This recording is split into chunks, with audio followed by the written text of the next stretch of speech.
Warblington is situated in southern Hampshire. I will start my birding walk from the car park at the church. Then I will walk along the shore to Langston Millpond before returning to explore the Solent Way footpath to Nore Barn. I'll return to the church along the shoreline past Conager Point.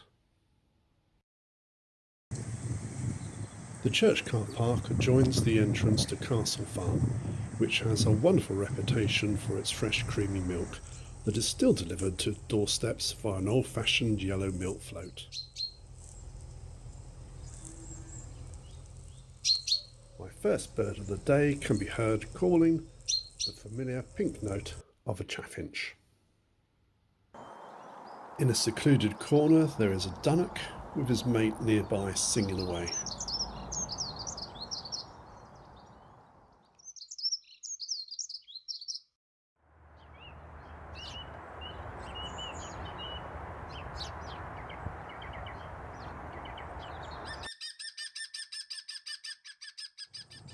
Next to the farm is the remains of the 16th century Warblington Castle, which, along with the 7-bedroom cottage, is currently up for sale, called 2.4 million. On the turret, there's a pair of jackdaws. Okay, I'll have a quick wander around the cemetery of St Thomas a Becket Church, a quaint 12th century building with a couple of unique flint huts that were built to deter body snatchers.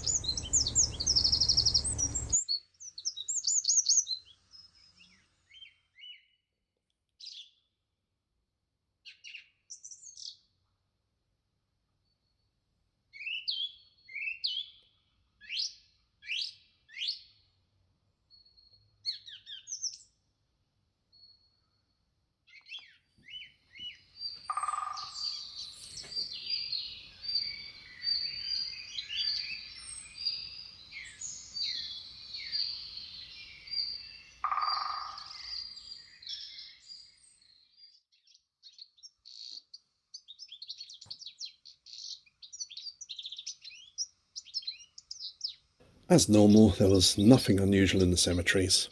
Alas, the council workers do too good a job not allowing any scrub to grow, making the place very sterile for birds. Time to leave the cemetery and check the fields for egrets. Just the one cattle egret at the moment, the other 5 birds having taken up residence across the water on Hayden Island at North Knee Farm.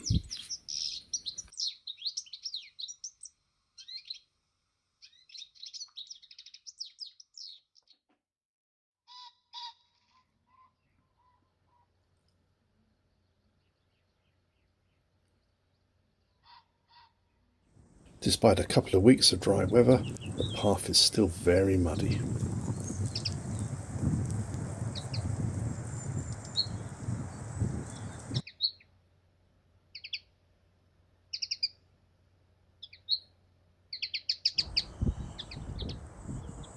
Well, here we are, the shoreline at Pook Lane, looking out across Sware Deep in all its glory. Acres of wet mud. The tide is on the way in, so things should get a little closer, but I will still have to set up the telescope to see what is out there.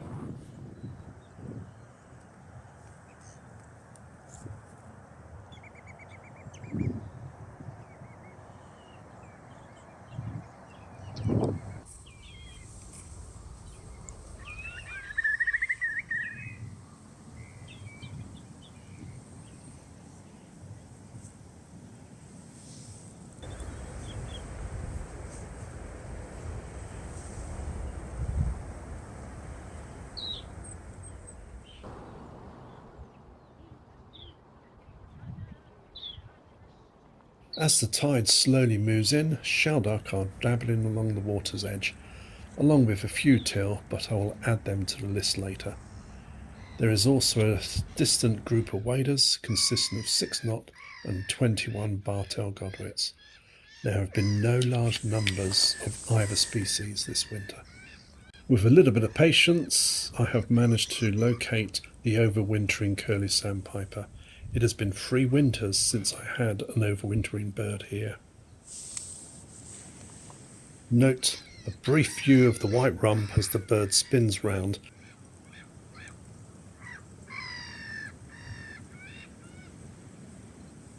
before typically nipping out of view into the muddy gullies.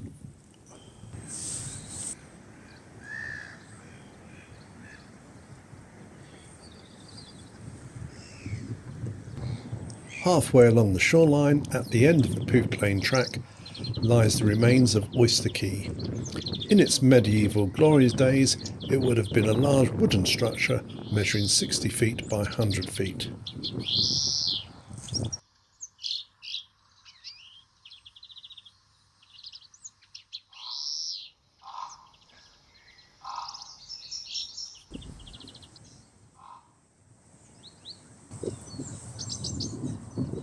Here is the view out over the horse paddock just north of Langston Millpond. It always floods in winter, and today, even in mid-March, it is still wet and attracting a few teal.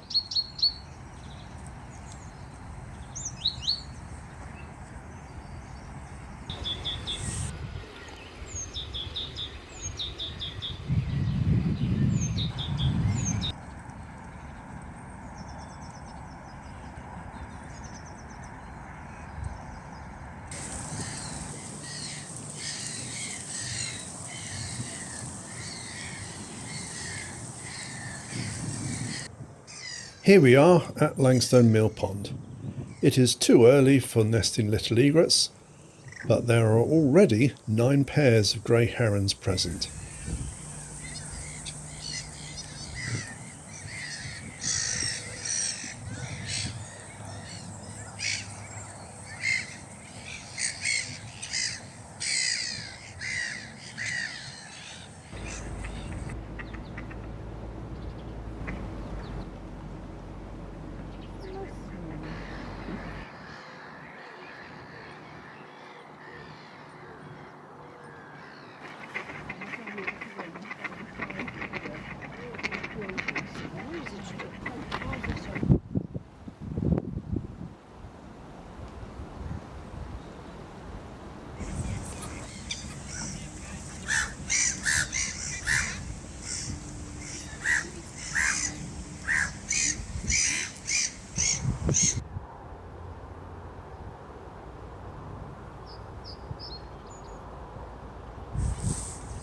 On the rear of the pond is a pair of gadwall. Every year a male and the odd female always turn up on the pond, but they soon become elusive. They may breed, they may not breed.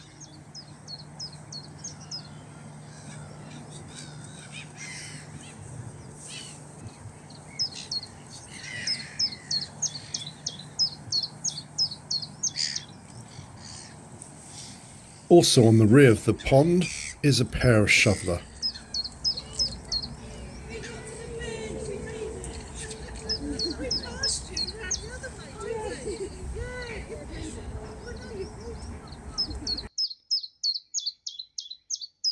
This handsome male mandarin has been a resident on the pond since mid-December 2020. Usually in the past, if this species turns up on the pond, they tend to hang around for just a few days.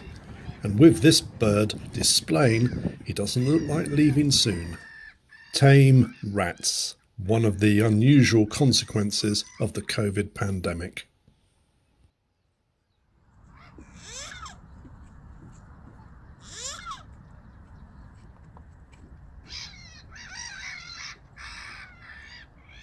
Here we have a pleasant view across the water, looking at the picturesque Langston Mill.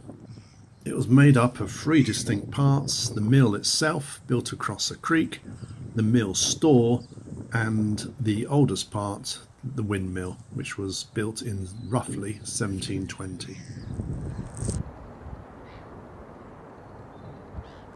One of the rarer birds present is this Avocet with its deformed bill. It has unusually been here all winter, occasionally with up to 3 of its mates.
Whilst taking this vista of Portsmouth, I heard a buzzard calling, looked up and found 3 birds heading north.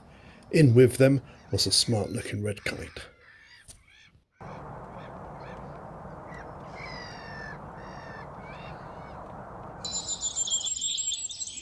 I've now returned to Warblington Church to catch up on a few species I missed the first time round. The first of these is robin, and in the ancient yew trees, a singing firecrest that has been in the area for the last couple of weeks. Every time I walk through the cemetery, I cannot resist looking at the gravestone of William Palmer, who lost his life in Dublin Bay in 1759. It is one of several beautifully carved tombstones showing a boat in the process of capsizing. I'm now on the Solent Way footpath heading east that cuts along the northern boundary of the only SSSI in the area. A dull field bird-wise, though in April 2020 the field did hold a calling call crake. In the autumn months it is a reliable field for migrating windchat and stonechat, and typically today there's nothing. And on the northern side of the Solent Way footpath is the often very productive ibis field, so called after a glossy ibis hung around here in February and March in 2013.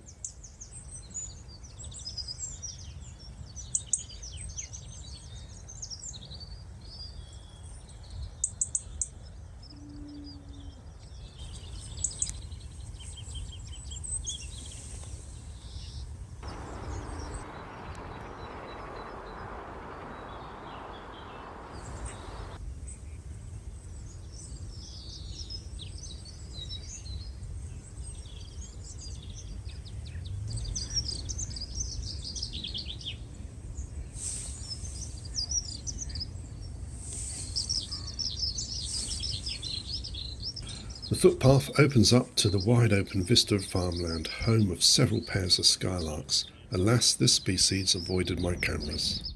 In the middle of the field is the farmer's hay dump that during the winter has attracted roughly 3 to 5 water pipits, 2 rock pipits and 10 plus in-betweenies, some clearly of the Scandinavian race of rock pipits.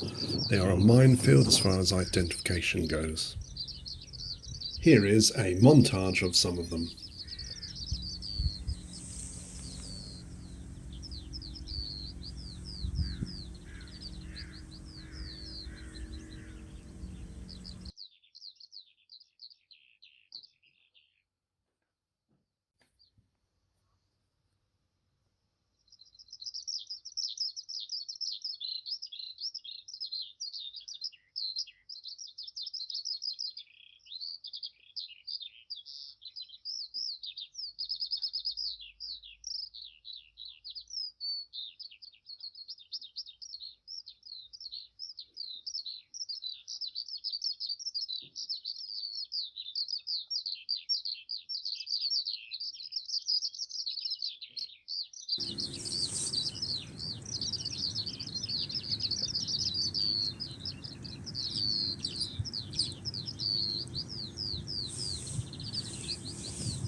Hello, this is where I do my Hitchcock bit and appear in my own movie.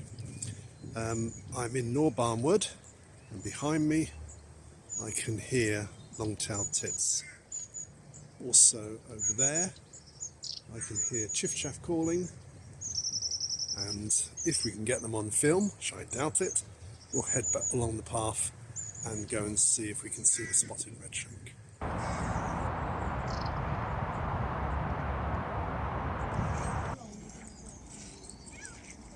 Here we are at Nore Barn, alas heavily disturbed during the COVID pandemic with hordes of people and millions of unruly dogs off their leads. The numbers of geese and other wildfowl will down by 50%. Shame. In the stream is the famous Nore Barn spotted redshank, and behind him is his regular feeding partner, the Greenshank, keeping a watchful eye on the barking dogs running around like headless chickens.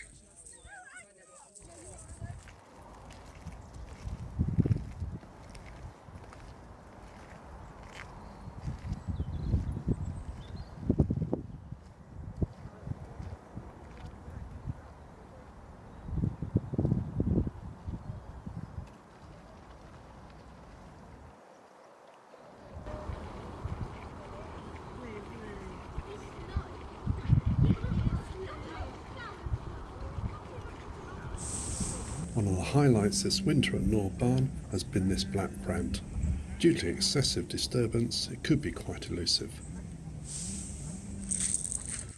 Before leaving Nore Barn, a quick scan of what else is present. Not much. A few black-tailed godwits, teal, and of course the spotted redshank. You can never tire of him.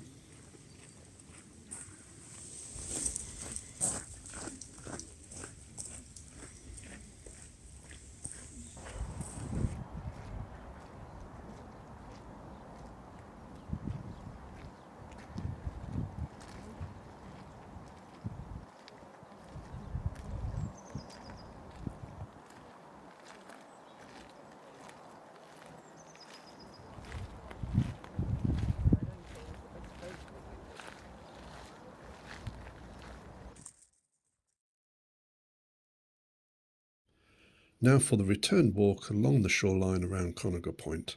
I'll first check these fields.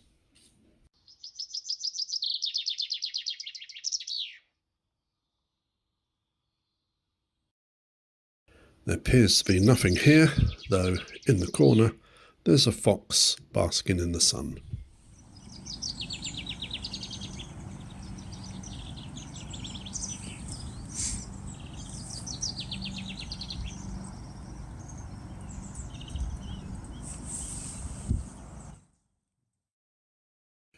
A small flock of Brent geese have just been kicked off Nore Barn and have landed in the next field along.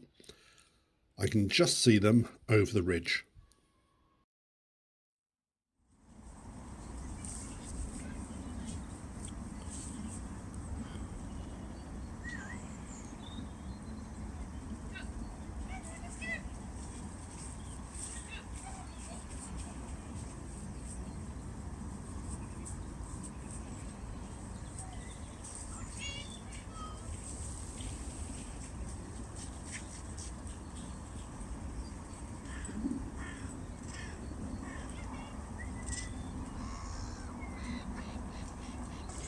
Here we are at Conager Point by the stream outflow.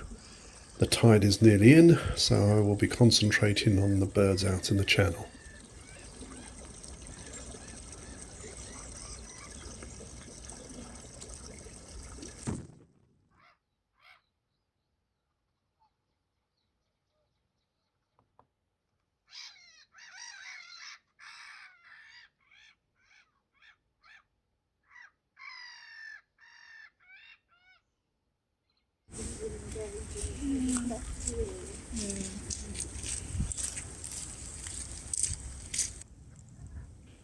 Before heading west around the corner to the Pook Lane shore, I'll have one last look over the sea defensive wall at the SSSI field. Typically birdless. If I had my way, I would get a bulldozer and dig out a scrape along the bottom fifth of this field and make the habitat more interesting for the likes of breeding redshank, lapwing and perhaps avocets. All the wildflowers, the marsh orchids and ragged robins, will be undisturbed as they grow in the northern 4/5 of this field, if only. And that is the end of my walk, an enjoyable couple of hours with 76 species seen.